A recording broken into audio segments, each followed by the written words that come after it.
Hola, muy buenos días, maestra. Hoy estaré exponiendo y explicando un poco sobre la unidad 1, que es la unidad de proceso y juicio.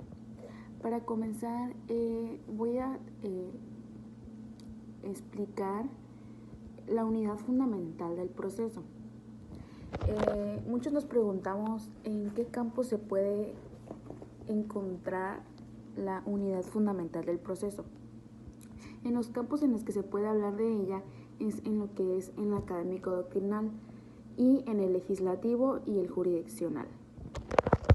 Ya que aunque nosotros hemos sostenido que la posición tiene una posición unitaria de lo procesal, ya que esto constituye una razón que por la misma es una existencia de la teoría general del proceso. También sobre eso debemos advertir que hay muchos sectores responsables sobre lo que es la doctrina, ya que se postulan en una posición no un tanto favorable y por lo tanto son contrarias a la unidad de lo procesal. ¿En qué consiste la unidad? La finalidad de todo proceso es la de dirimir o resolver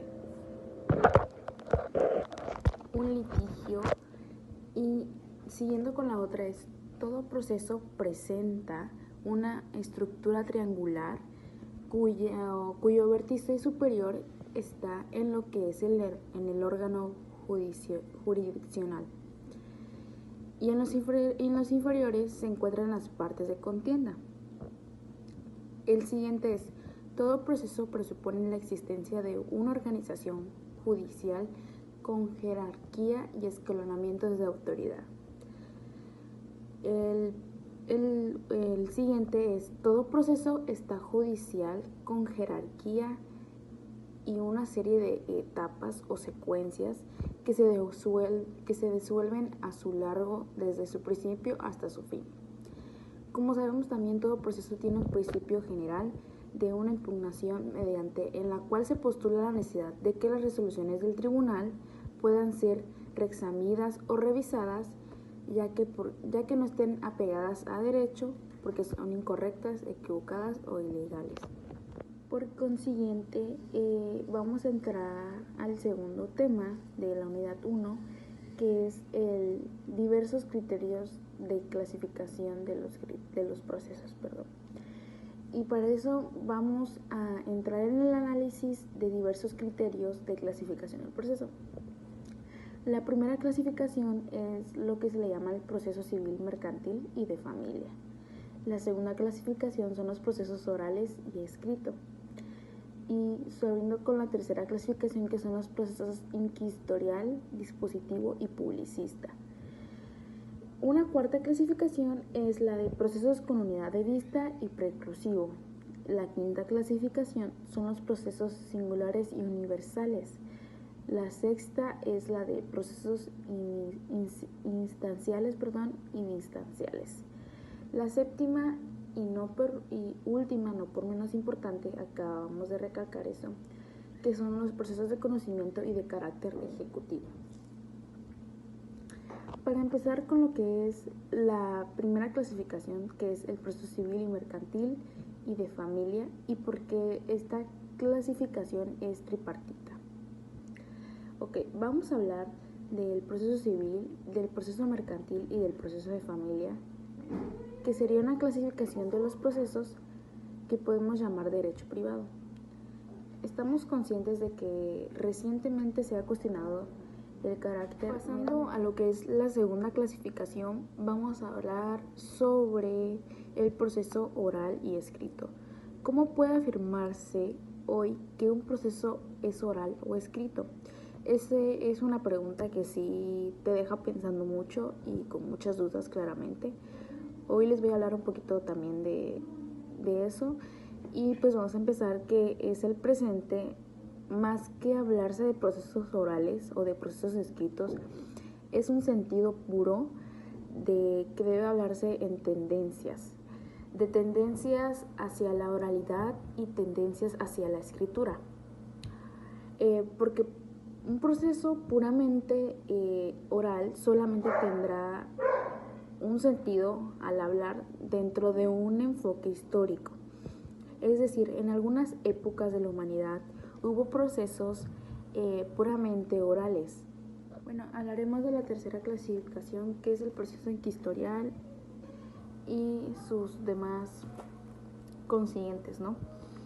En esto abundaremos demasiado acerca de estos tres tipos de proceso, dado que su estudio debe tratarse en un curso de teoría general del proceso.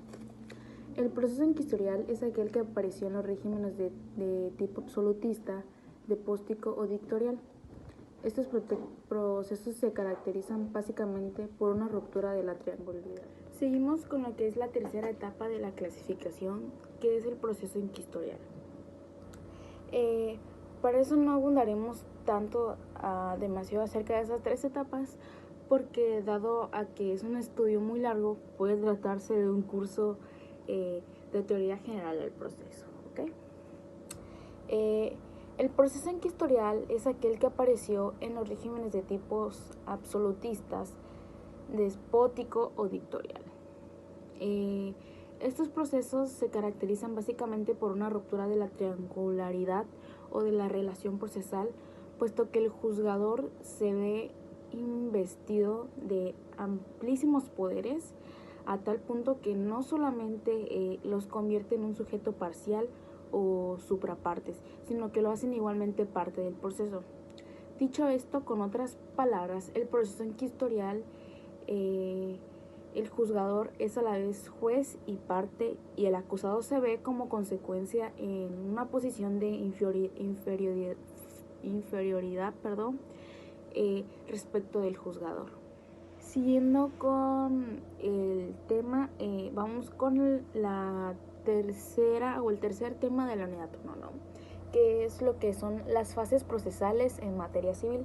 Como sabemos, las etapas típicas del proceso civil son lo que son la demanda y contestación, pruebas, alegatos, decisión, apelación y ejecución, que ya hay. En primer lugar está una etapa preliminar o previa del proceso propiamente dicho, durante la cual se pueden llevar a cabo algunos medios preparatorios o de las providencias precautorias a las que se aludirá en la sección. La primera etapa del proceso propiamente dicho es la expositiva, postulatoria o polémica, durante la cual las partes exponen o formulan en sus demandas las contestaciones y reconvenciones, sus pretensiones y excepciones, todo lo que se debe de decir en ese momento, ¿no? La segunda fase del proceso es la probatoria o demostrativa, y en ella las partes y el juzgador realizan los actos tendentes a verificar los hechos controvertidos sobre los cuales se ha planteado el litigio. Esta etapa se desarrolla normalmente a través de los actos de ofrecimiento o proposición de los medios de prueba, su admisión o rechazo, la reparación de las pruebas admitidas y la práctica ejecución o desahogo de los medios de prueba admitidos y preparados. Para la tercera etapa del proceso es la de los alegatos o de conclusiones, y en ellas las partes expresan las argumentaciones tendentes a demostrar que han quedado probados los hechos en que fundaron sus respectivas pretensiones y excepciones, y pues resultan aplicables en lo que son los preceptos jurídicos. La cuarta etapa del proceso es la resolutiva, ya que en la cual el juzgador, sobre la posición contradictorias de las partes y con base en los hechos efectivamente probados, emite su decisión sobre el conflicto de fondo y pone un término normalmente del proceso. Y pues esto hace que entremos al siguiente tema, que son las clasificaciones y fundamentos, ¿ok?